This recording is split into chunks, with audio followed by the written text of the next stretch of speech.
Hi, I'm Dr. Paul Judge, the CTO at PureWire. I'm here today to talk about a talk proposal for RSA 2009. The title is Malicious People, Places, and Things, a New Approach to Web Security. The core premise of this talk is if you look at some of the three key changes in the web over the last few years. Changes that have caused excitement on one side of our community. There are also three changes that have caused some of the problems for the web. And what I mean by that specifically is, number one, the growth of the web. Now, while this expansive and rapid growth of the web is exciting on one side, it is also challenging some of the traditional web security models, such as URL filtering. When you have a new domain name being registered every second, it is challenging for the manual-based URL filtering approaches that many of the companies in the world depend on.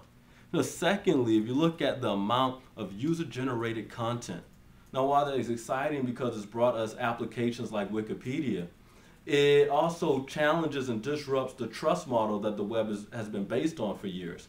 We're not longer in a world of a handful of large content providers, but we have millions of end users that are the content providers. There's not a common way to establish trust in that type of atmosphere today on the web.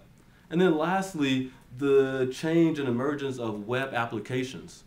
Now, while this brings us things such as spreadsheets that run in browsers and desktop-like mail clients, it also challenges traditional approaches such as antivirus and anti-malware.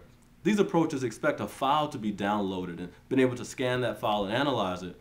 But with web applications, there's no file to download, there's no file to analyze, and so you have a struggle. So if you look at how we solve this, you look at the web today, and you zoom back from the problem and look at how you define a new solution, there's three components that users interface with. It's people, places, and things.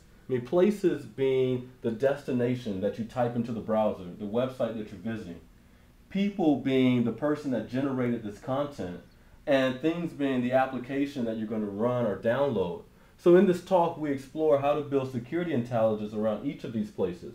Dynamic reputation for websites, user reputation for people, and then web application security for the web apps that are running. So with that, I look forward to talking about this in more detail with you at RSA. I'll see you then.